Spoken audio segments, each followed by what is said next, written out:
Bismillahirrahmanirrahim. Assalamualaikum warahmatullahi wabarakatuh. Perkenalkan, nama saya Putri Kamelia Dewi. Di sini saya akan menjelaskan tentang teori akad dalam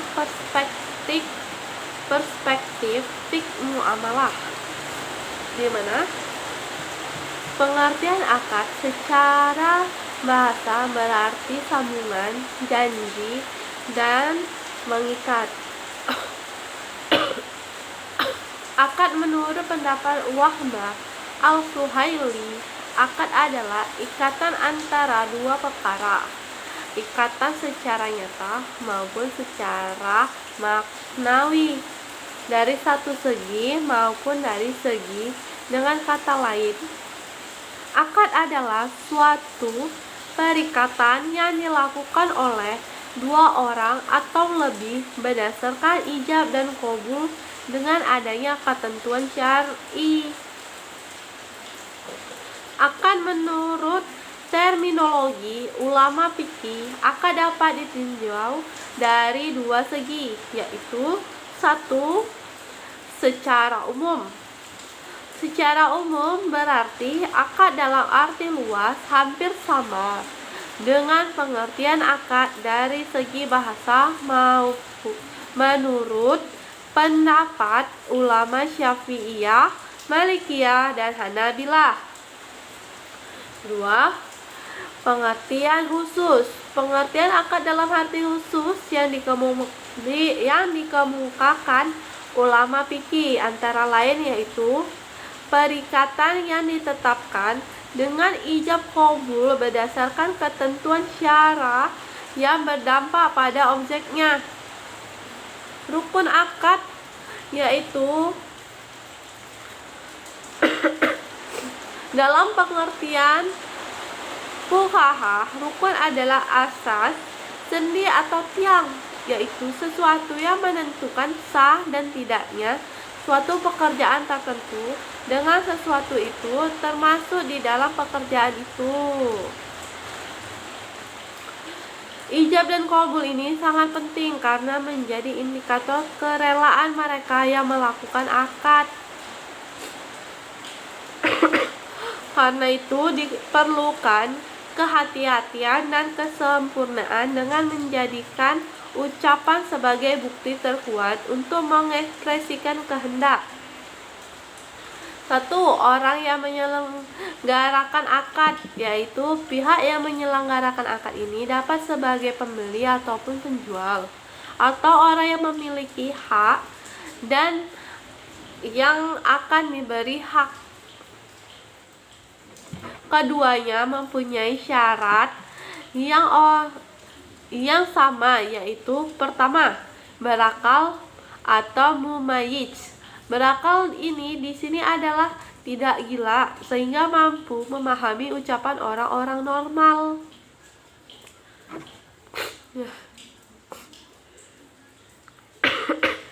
Sedangkan rukun akad sendiri merupakan sesuatu yang ada di dalam akad yang mempengaruhi sah tidaknya suatu akad.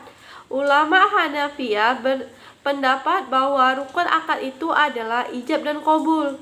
Menurut jumhur ulama, selain Hanafiyah berpendapat bahwasannya akad memiliki 3 rukun. Yang pertama akid, kedua maqud alaih, dan ketiga ijab qabul. Syarat-syarat akad. Di dalam syarat-syarat akad ada beberapa macam syarat akad, yaitu syarat terjadinya akad, syarat sah, syarat memberikan, dan syarat keharusan. Persatu, syarat terjadinya akad, yaitu segala sesuatu yang disyaratkan untuk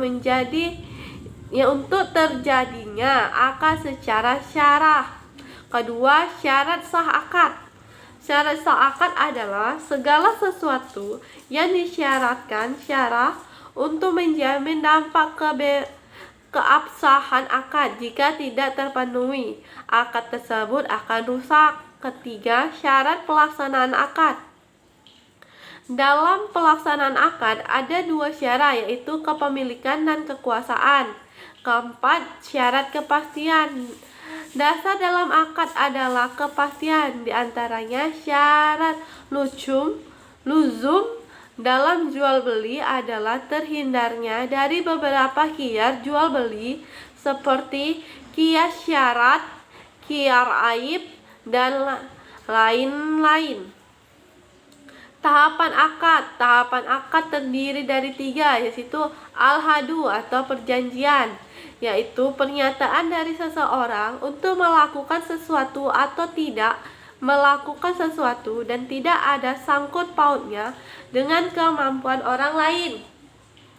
Kedua, persetujuan, yaitu pernyataan setuju dari pihak kedua untuk melakukan sesuatu atau tidak melakukan sesuatu sebagai reaksi terhadap janji yang dinyatakan oleh pihak pertama.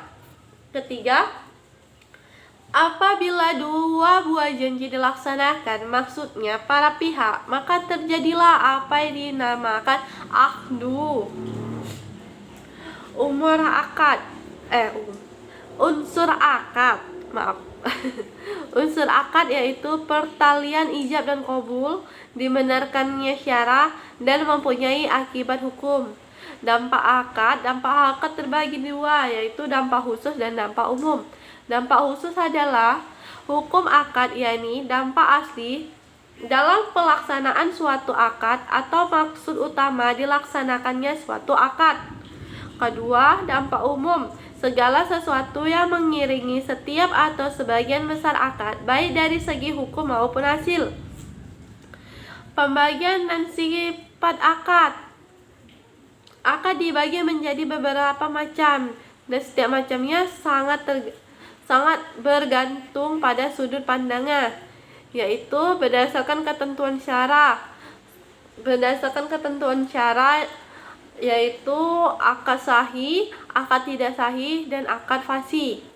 2. Berdasarkan penamanya